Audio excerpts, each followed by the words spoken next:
video, we're going to show you how to convert the pseudocode into the statements in the MATLAB script.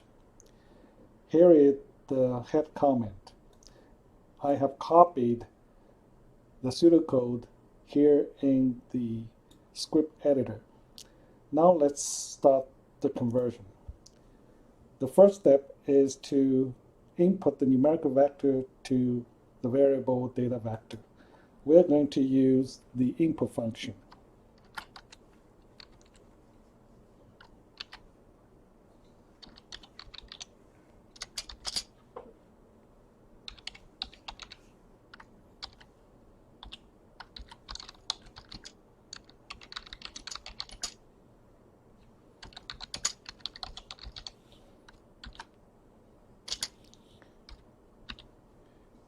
So next we're going to input the low bound value.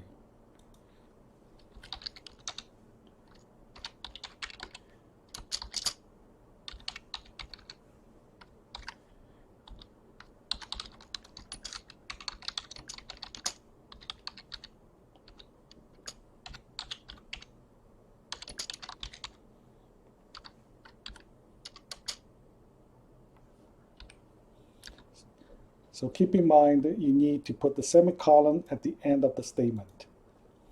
Next, we're going to enter the statement to input the upper bound value.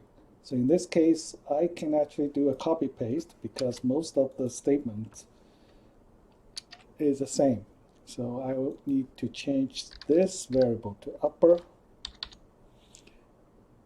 and the comments or the prompt.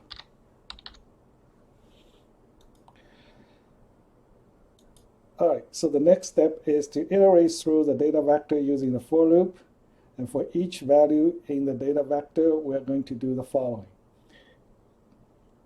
And in this case we will choose a temporary variable called index as the index value for the vector. I'm going to use for loop index equals starting from index 1, that's the first element, to the last element, which is the length of the vector. So I enter data vector. Next is to compare each value in the data vector to the lower bound and upper bound. Here is the comparison to the lower bound. So what we're going to do is that will be an if statement. If the data vector at index is less than the lower bound, what we're going to do is to replace it.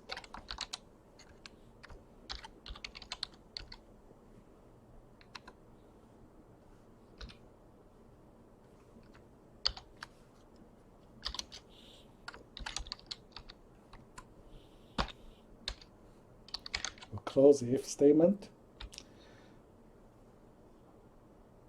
The next is say compare it to upper bound. So it will be another if statement.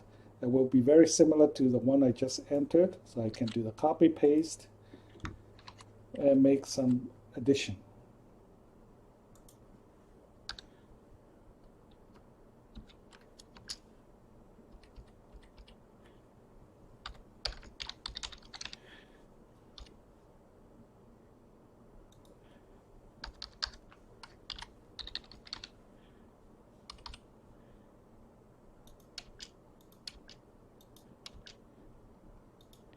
Alright, then we move to the next one. It seems that this is the end of the for loop, so I will close it with the keyword end.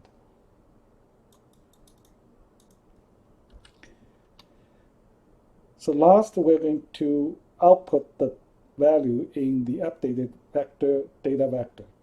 So what I'm going to do is first to print out the header of the data, and it will be the single fprint f function, and it says the updated vector comma, and then I will change to a new line. Then I'm going to print it out the entire vector. So I'm still using the fprintf, and the format string is %f, and the data will be the data vector. As we mentioned earlier, that if we choose this format, then the fprintf will pick every value in the data vector and print it out. And since we wanted to print it in one value each row, so I need to add a new line control character here. Okay, that's the end of the script. Next, you need to save the script. If you create the script from the template, you need to change the file name. And you need to use a save as, and then select the right file name. In this example, we choose ConfineData. I have already used